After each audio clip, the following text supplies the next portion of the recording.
Hi lads, welcome back to Ring of Honor. Ring of Honor 2017. Today we're still in New Jersey, still don't know. I think I should probably do some research on Golden for West again. And I guess we should just kind of get started, so I don't really have much else to do. Alright, so I'm pretty sure about that. Bad no heat and bad wrestling. Matt Riddle defeated Road Warrior Animal in 31 seconds with the guillotine choke. Animal's just kind of a person I just saw in the local worker ring. He's got a bit of popularity about him, so brought him in to get squashed by Riddle. He got a 28, so I just outscored him. Riddle got a great gimmick, that's good, and Alice in Danger could have done better as the road agent. Who would have guessed? Moving on. I hope.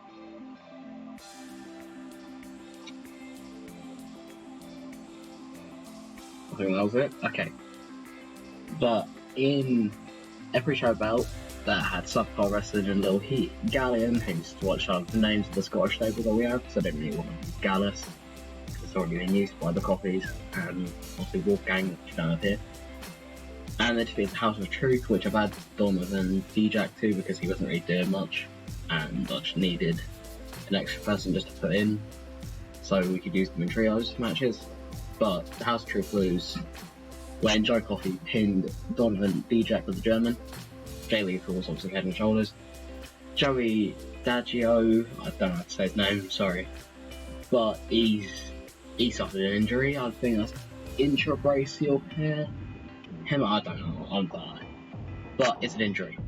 Mark Coffey with a 31, Joe with a 35, Hendry with a 40. D-Jack with a 16, Daggio with a 20, Lethal with a 65. D-Jack and Nana are on different side of the heel-face divide, so we'll probably just remove Nana from him as well. And it was too short for an audience of this importance, which is actually important. So moving on. Yes, I know D-Life. In a terrible pre-show match, Tessa Blanchard defeats Solo Darling in 740 with the figure 4. Yes, we have Tessa Blanchard, who was I just had Tessa Blanchard waiting. I saw her on the shortlist and she didn't really have much going for us, so I just signed up. And I don't know what the exact answer was, probably like 60 per show. There's barely anything. But Tessa was off her game, she still got 23. So only one behind Solo, and she got her initial rating was very good on her gimmick. 40 could have done better as the road agent, but who the fuck cares? Yeah, the announcing and Connor gave the match a boost. Moving on. And then 19, which is terrible wrestling and non-existent crowd heat. Keith Lee defeated Jack Stane. I feel like I made this match a bit too long, but Jack got us 20 and then Keith Lee had a 28. Alice and Danger could have done better than the match card, of course. And it's kind of alright. Jack's nearly injured with the watch move. That means we're going to feed him. Actually, no, I won't compensate it. But, and then in another terrible pre-show match that had low crowd heat, Leo Rush defeated Will Ferreira in 9:31 with the Dragon's Call. Basically, Leo's the last winner of the whole Hot Prospects tournament, so I just want to keep him around and still push him. Maybe give him a television title shot, maybe. I don't know. But Will got 23 and Leo got a 34. Again, I forgot to remove Prince Nana from Ferreira, so I'll make sure to do that. But no, this is good work at ringside, so moving on. To another pre-show match, this one with a 40, so not that bad. At subpar wrestling and Little Heat, Hangman Page defeats BJ Whitman 6-9. Nice. Return the page. Hangman was only 5 points behind BJ in his performance, so not that bad to be fair. It's a quality match, yeah. It's a quality match, nothing really bad about it. Maxwell Jacob Feinstein, or MJF, was coming from backstage to actually open up the show here tonight. And we move on to his match against Trent Brown, which got 44. It didn't have much heat, but decent wrestling. Feinstein defeated Ferrell. Pinfall. I need to give him a so I'm out of it today, lads. Fighting with a 34, Beretta with a 47. Yeah, flavor of the month, Game Baron's Game Maker's doing well. Jacob, fine scene. Tonight, we actually have all of our workers available. So the main event that was supposed to happen last week is going to be happening this week with Redragon and the Bucks. I'm pretty sure everyone will be available for the rest of the... They will be available for the rest of the feud, so that's going to be good.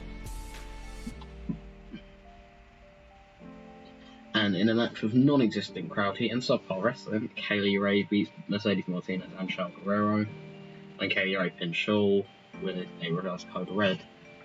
Mercedes Martinez carried the match in terms of being performance, which was expected. Kaylee Ray with a 30, Martinez with a 51, and Guerrero with a 34. So, Shaw got every game, Mercedes got the great gimmick, and the first champ on that's getting advanced. As Deji could have done better with the road agent, I just don't even know why I checked to see if she was still on it. Or at least until today. Moving on. I hope. We do. PJ Black comes out and accepts the Drew Galloway Open Challenge. And in a decent match, Galloway beat PJ Black with Scott Drop. It was kind of expected. I don't really think we should take the title off Galloway as soon as he won it last week, Scurll. Which is, I just don't think I should take the title off him, there's no reason to. So, here we are. And it was apparently too short for an important match, but I think it was appropriate length. But that seems quick, that's not as good as I thought it was going to be. I didn't expect better, but they don't seem to click, that's just pot luck. Moving on. Trent, Pete, Tyler and Scurll all come down to the ring, and they just can't go over what their goals are going to be when they did make this stable. Scurll wants to reclaim his female title, obviously. Don't know when he's going to want to, but hopefully he'll do it when he feels like it. And obviously these three want the trio belts. That's just kind of, it's natural. Whenever you have a slash on a claim trio as British Strong Style, there's no reason they wouldn't be going after the trios belts. And they're still doing scouting for future members, especially with the rumours that Stephen Amell has a women's title in the works. I think you could have seen that coming through the whole first champ storyline that I have going on in the women's division, but yeah, in the midst of making a women's title like they did in real life, so it's going to be an interesting one. But moving on. In a poor match, Jay White defeated Will Ospreay in 17:42 with a missile kick. I expected better from this match, I'll be honest, but Jay White with a 30.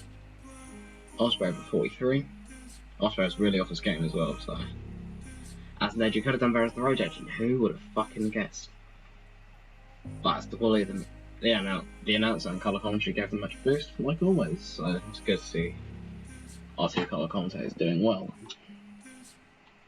Moving on to the main event, and that had good wrestling and decent reaction from the crowd. Redragon did beat the Young Bucks when Bobby Fish pinned Nick Jackson with that running single leg high knee strike. Have you ever seen a more lengthy name in your life? But it's important to see Bobby Fish getting the win here. Obviously Carl was the champion, so Bobby getting the win here is an interesting one. Adam Cole was at ringside. He was at ringside with the Bucks. That was an interesting one. Maybe this match could have gone longer. I know I probably should have put this match on longer.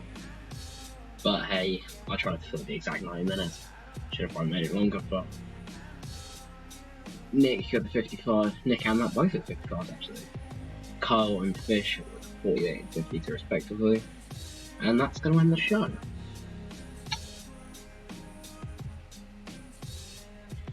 This show increased the whole round in 19 regions, got an overall 55, so it's tied with the first show. Not too bad, but especially since we had a 19 on there, I really expect that to be a lot more lower to be fair, but we just had quality matches to be fair. I'm really surprised about Hangman and PJ. I really expect that to be about the same reign as everyone else, but I'm disappointed with Jay White and Ospreay. Maybe it's just because I didn't bother setting the announcer or the correct road agent. Make sure to, instead of just skipping over it next time, I'll make sure that Allison Danger and Portia Perez aren't on the road agent works. But yeah, I don't really have much else to say about this, to be fair. I did end up last week after I did improve the music quality to licensed, because it turns out we didn't have licensed music, which is something that we do need to have. But yeah, I can't really think of anything else to say, lads. What I want to say, I can't really think of anything else to say. I've got nothing else to do here. So, take care, lads. In a bit.